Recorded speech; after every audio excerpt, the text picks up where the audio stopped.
You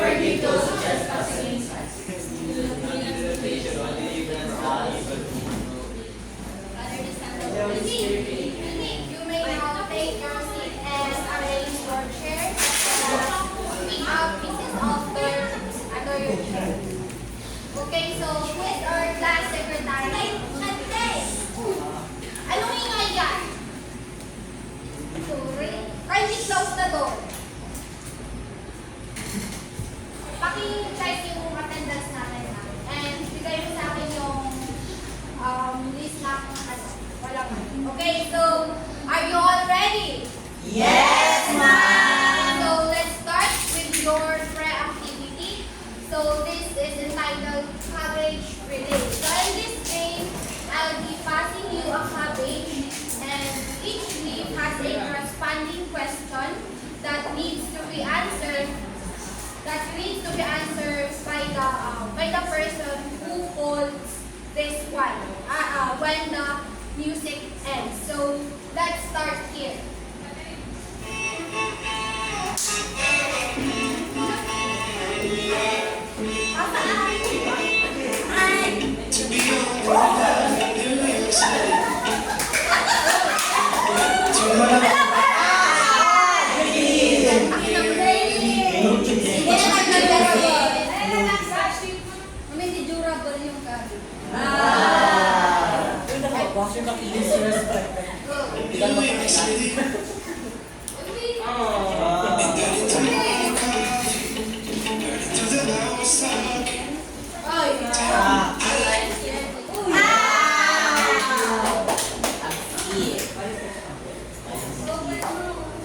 Kuha ka ng isang leaf, tapos basahin mo yung question and then answer.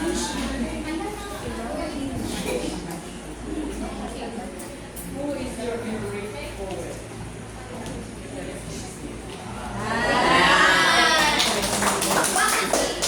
Why William Shakespeare? Because he's my favorite.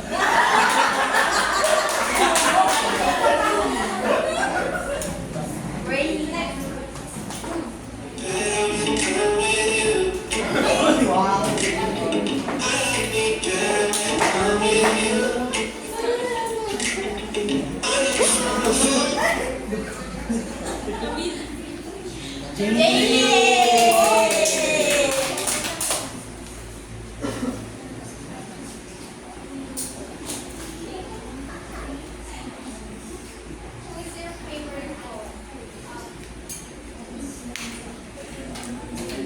Sir Alan. Bakit siya? Why? He's a good poet. What makes it good?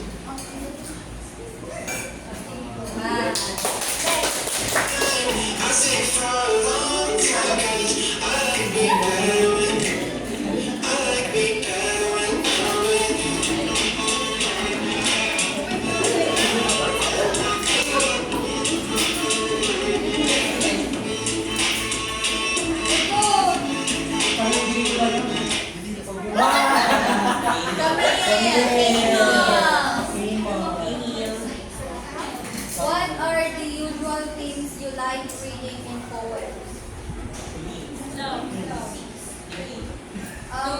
Adventure. It's interesting for me.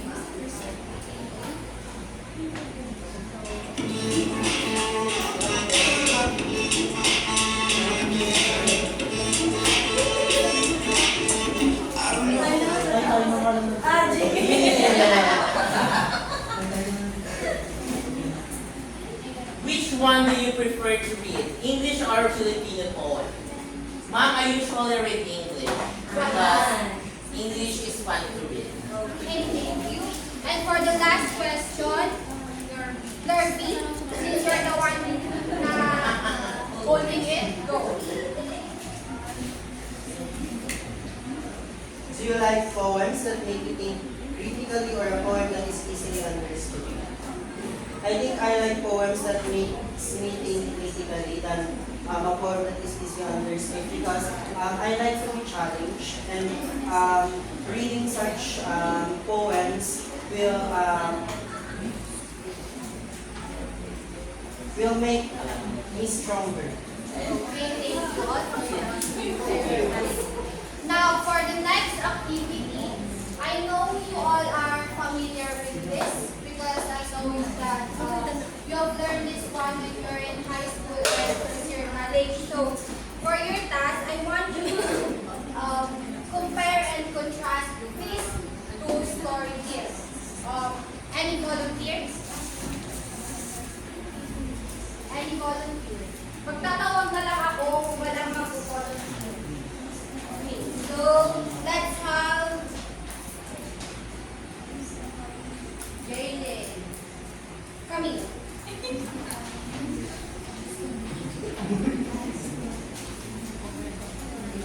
Compare.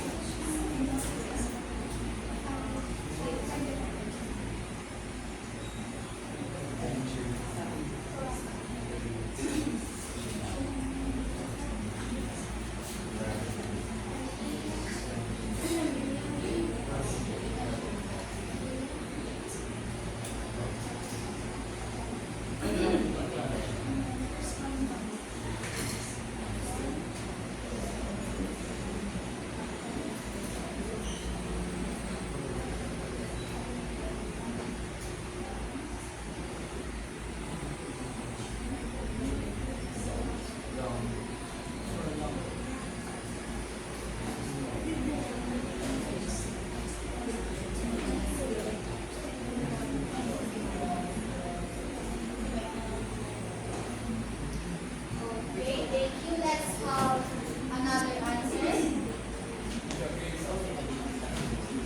Let's have another answer from Frank.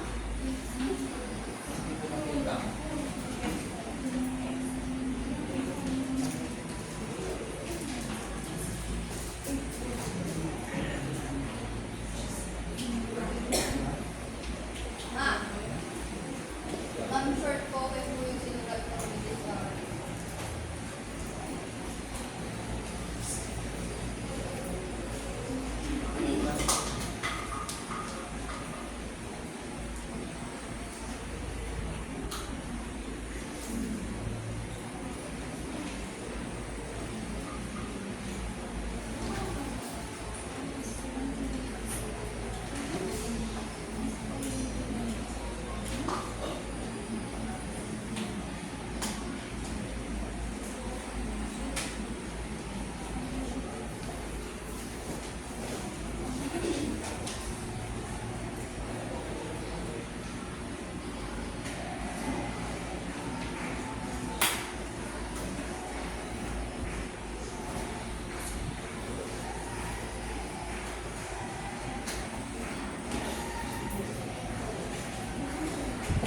Okay, thank you, Mr. Frank.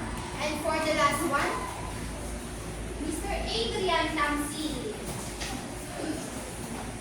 Kindly give your insights about this true is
class, since we are done on our activity wherein you identify the similarities and differences of the story, which is starting by Woods on Snowy and Romeo and Juliet. So, can I ask one volunteer to read the differences of the two poems? Okay, next, Jim. Sir, Stopping by the Woods on Snowy Evening is a short poem, adventure story. While Romeo and Juliet is a love story, and a narrative one. And their similarities, they're both tragedy and both has thematic concept and they're both interesting. Okay, very good. So, here in Stopping by the Woods, Snowy Evening, as said by Jean, it is a short poem and it is a story wherein the theme is all about adventure. While on the Romeo and Juliet, it is a long story and the theme of the story is it's about love. So, in the similarities, we have the two poems is all about a tragedy and it has both thematic concepts. So, since last discussion, we already talked about Romeo and Juliet. For today's discussion, we will be talking about one of the famous stories of Robert Frost, which is Stopping by the Woods on Snowy Evening.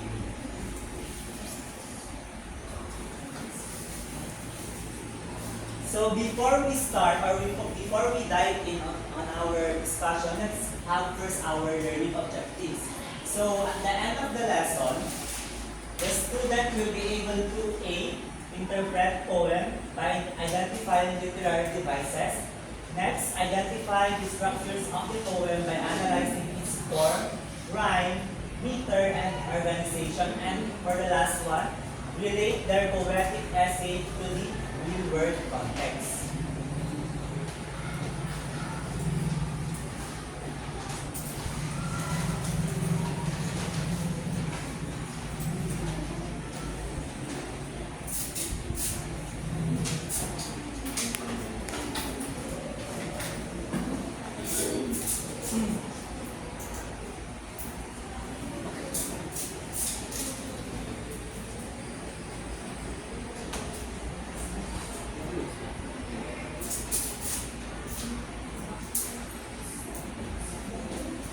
Before we start,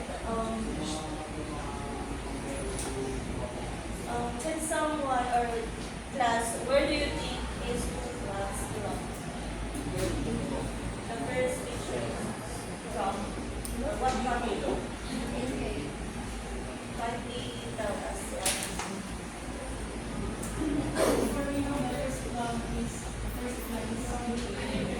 Okay, United Kingdom. How about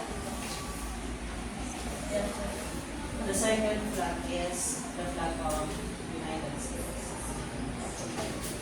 So, for today's discussion, we will be talking about Anglo-American literature. Okay, so.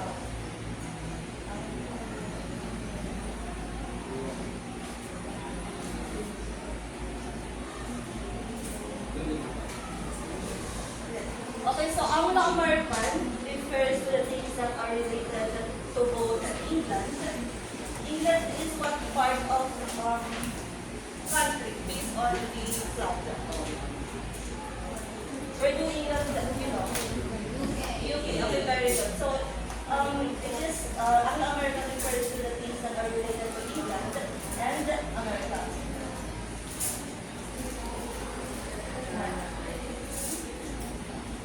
And Anglo-American literature refers to what? Obviously, the Anglo-American literature. So it refers to the literary works produced by both England and America. Do you understand? Yes, ma'am.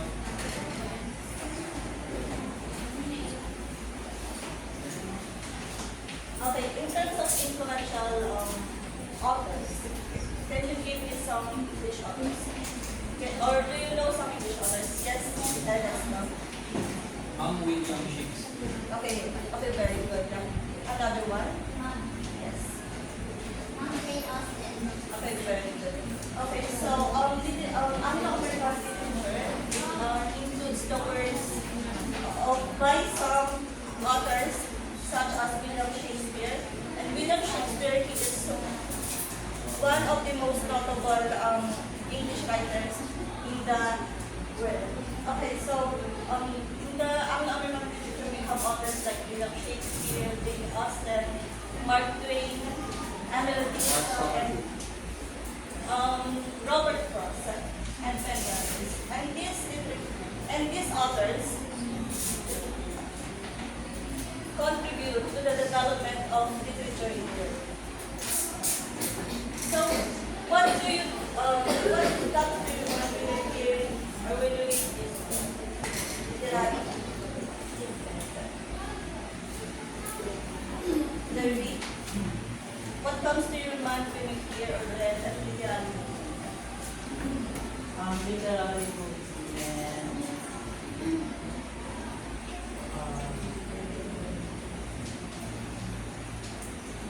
I think it is the use of literary works and literary pieces to change society or Okay, I can see where you're coming from, but literary movement is different from political.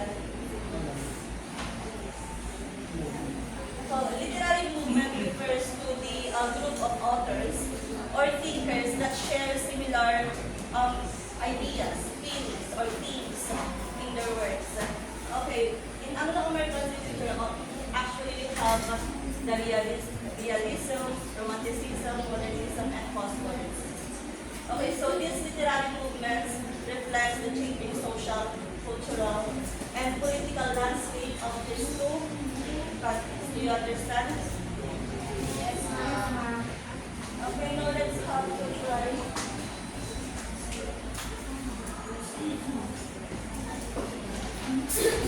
Okay, let's try to understand the poem.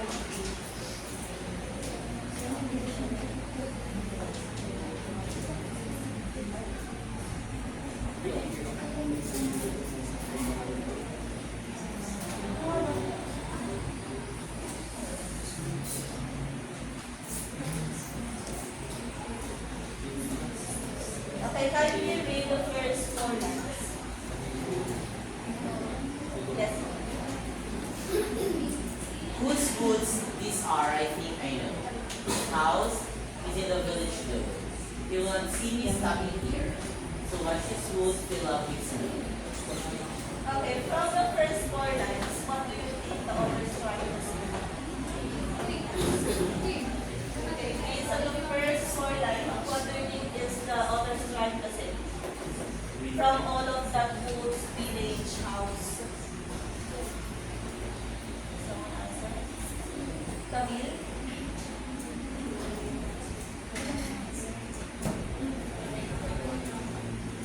Ma'am, I think the first stanza conveys or one. I think the persona in the first stanza is questioning himself, like where is he at the moment, like that. Okay, so actually these first four lines actually reveals the settings of the poem. So what is the setting? Where is the setting? Okay, sorry. And actually, it says that, okay, question, why do you think the sleepers come? What is the reason? Correct. Yes. I think probably the rest. Okay, so yes. But actually, okay, the rest. But actually, the reason why the speaker stopped in the woods is not because he wants to rest or because he recognized the owner clues, but actually is that because of that? Again, because of that? No. Why?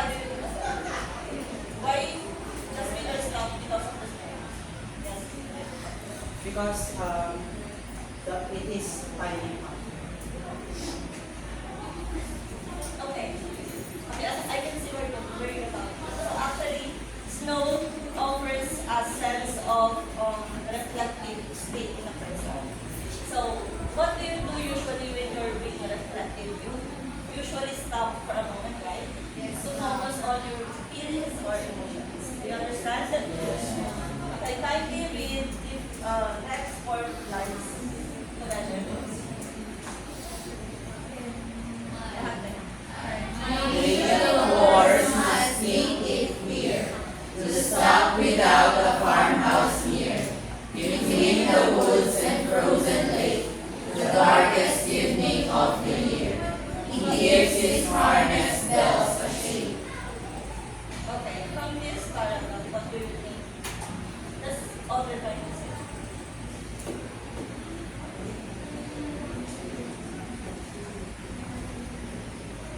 Okay, we have another character here, the horse, right? So what horse implies? Actually, what do you think, or what comes to your mind when you hear the word horse? Or what are the things that? Okay, actually, for a horse needs to aid travel, right? So what do you think is the kind of person who's doing this? Okay. And actually, if you can imagine woods and frozen lake is a two different landscape or place. So based on the first 4 lines, where do you think is the two places being mentioned?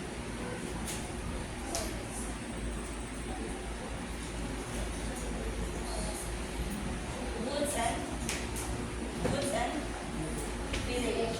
So these two places is different, right? Okay. Now, for the last one.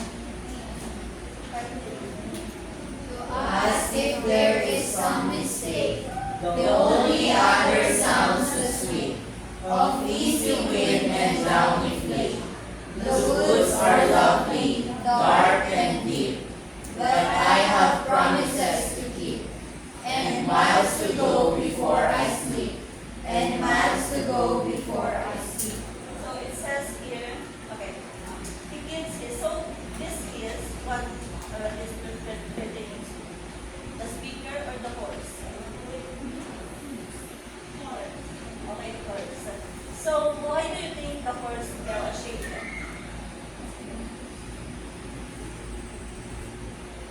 Okay, actually, the horse is confused why they is come on the woods instead of the village, right? And also, the shake symbolizes impatience. Okay, aside from confusion and impatience, what do you think? What do you think is another symbolism of fellowship? Okay, why do you set your alarm? Question. For you to wake up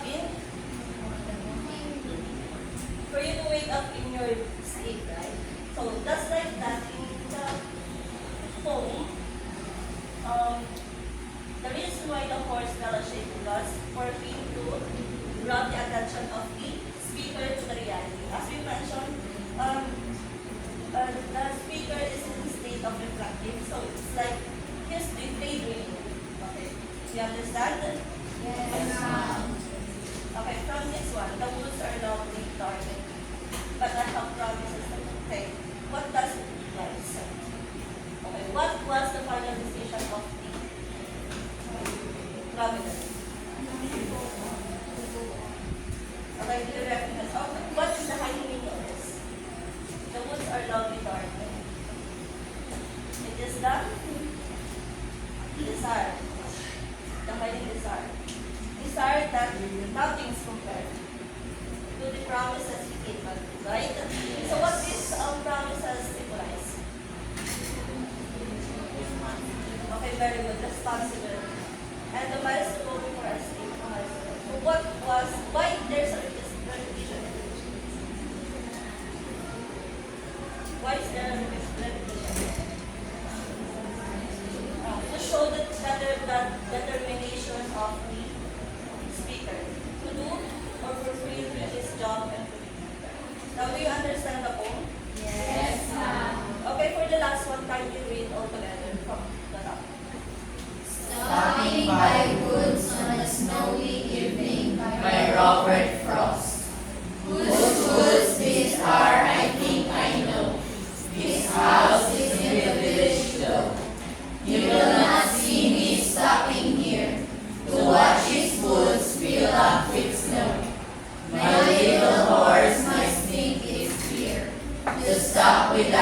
farmhouse near. Between the woods and frozen lake, the darkest evening of the year. He gives his harness bells a shake, to ask if there is some mistake. The only other sounds the squeak of easy wind and downy flake. The woods are lovely, dark and deep, but I have promises to keep, and miles to go before I sleep, and miles to go before I sleep. Do you understand? Yes, Mom. Okay, if that's so, what do you think is the role of the scholar? Based on the code. There really want to answer. What is the role of the scholar? I think it's set the mood of the setting and also to indicate that the traveler is in that setting. Okay, aside from that, what do you think the snow is?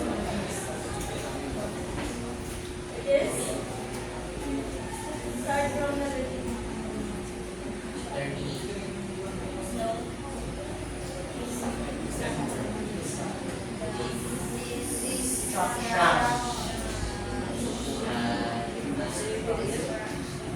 How do you understand?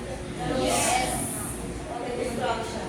Okay, but then again, in reality, just like snow, destruction is just temporary.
Okay, so what do you think is the form of the code? Community. I mean form.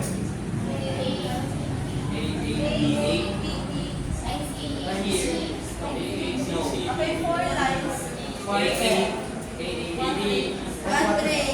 One three, yes. Actually, every 4 lines. But I mean, okay, so the right scheme.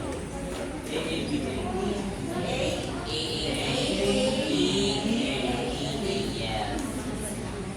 then B,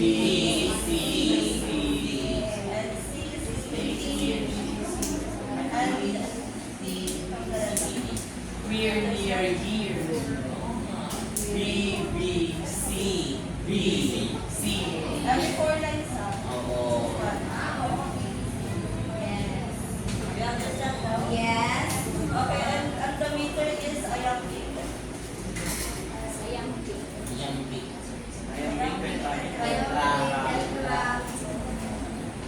How do you understand the structure of the code? Do you understand the structure of the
Alright, so class, let's have our activity. Now I want you to bring out a 1/4 sheet of paper. 1/4. I want to see 1/4 sheet in your desk. Okay. So now I want you to complete the following paragraph here. So it's like fill in the blanks. Are you all familiar with fill in the blanks? Yes. Okay, so we have here number 1, 2, 3, 4, 5. Now number your papers to 1 to 5 and answer the questions here. You don't need to copy, you just have to answer them. I will give you 15 minutes to do that. Okay, do you have any questions regarding your activity? Alright, you may now start.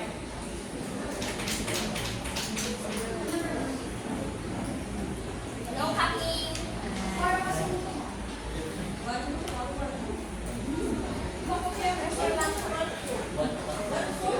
One-fourth. Not one-fourth. Yes, 1/4. I will continue.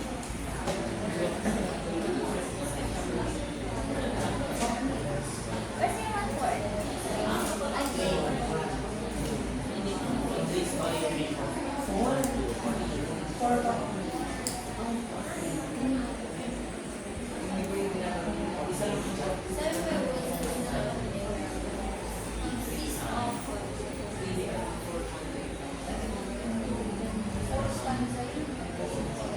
Pero isa lang ang copy.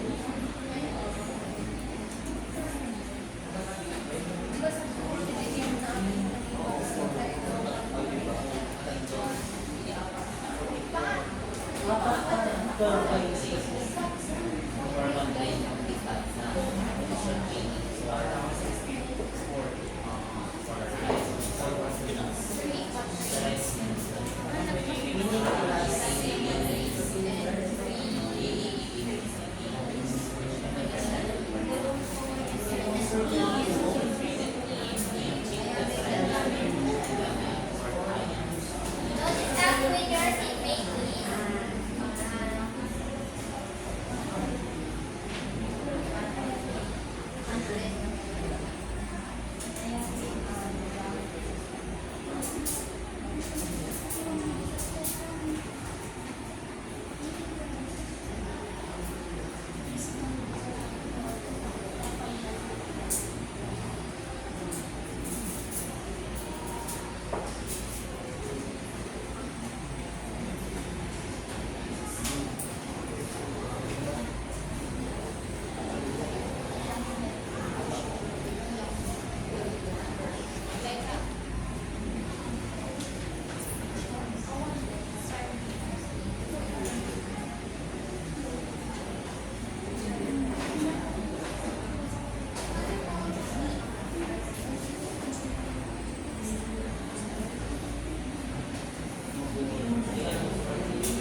Okay, now I want 5 of you to answer the following paragraph.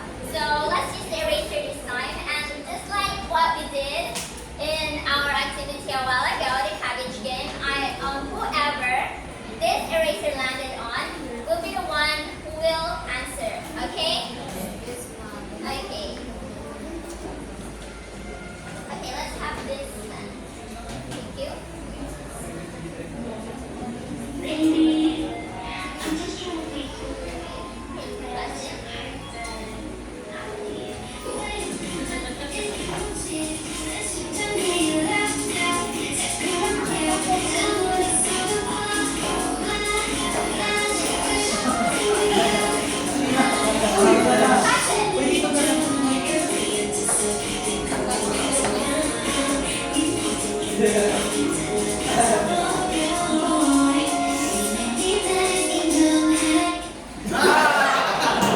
Okay, Ali.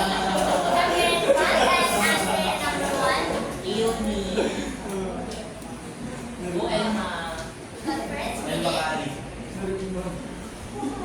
sige. Okay, can you read it first? Stopping by woods on a snow evening where Robert Frost consists of Blanca trees.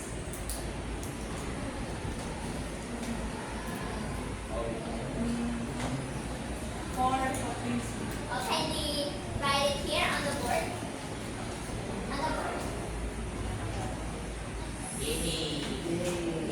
Okay, thank you. Okay, let's continue.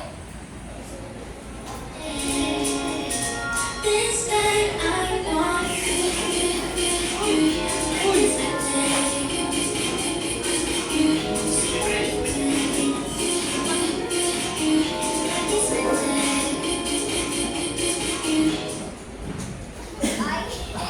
You're the lucky person today, Kayleen. So, can you read it first and then answer? Okay.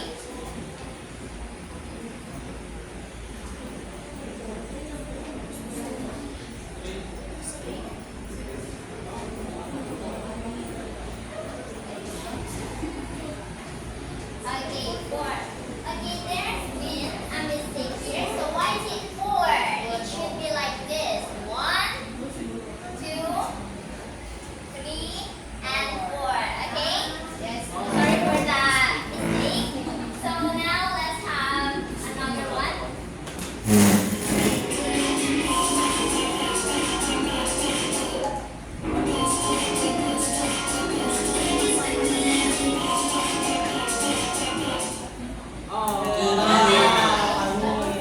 Lucky person. Kindly read it first and then answer. The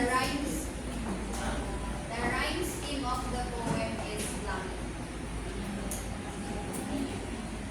Okay, can you write it on the board?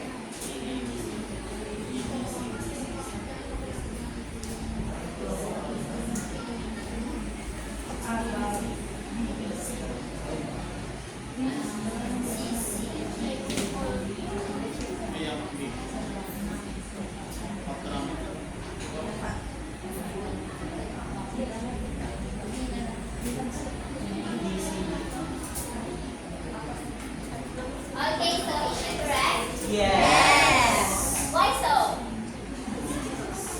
Sounds like this. Sounds like the same. Okay, can you read all the last part? Here, snow. Here, near, lake, here, shake, mistake, sweet, lake, dip, and snip, snip. Okay, very good. So now let's have number 4. Okay.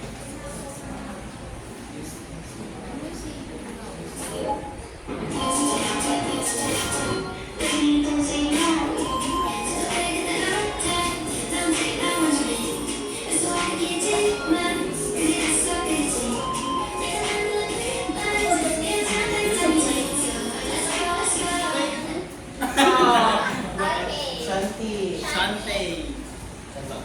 You're the lucky student for today. You answered the number 4. Read it first.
Okay, let me give you 10 minutes to do that. And then pass your drum in front, okay? Alright.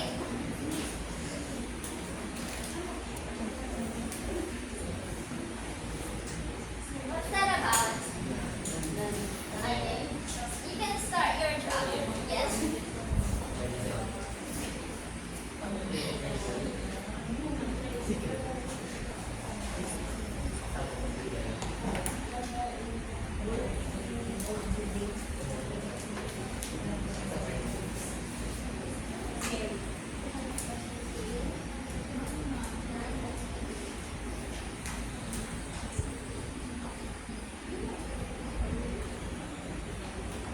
Do you have any questions, Ms. Lisa?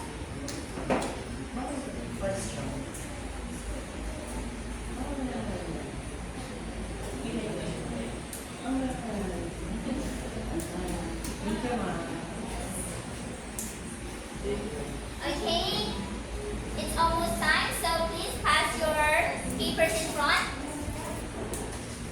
Pass your papers in front. Thank you. Okay, so now let me give you your assignment or homework before I dismiss you.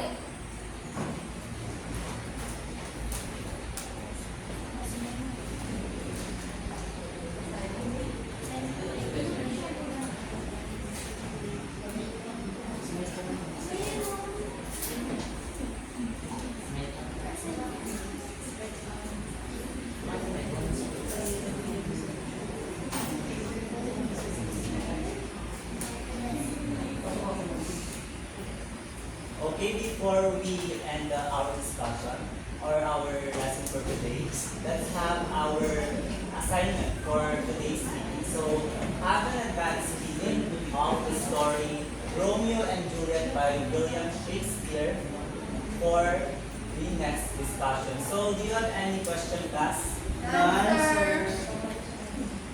Okay, before we leave our room, please make sure that the room is clean. So, and always remember that be good and Be a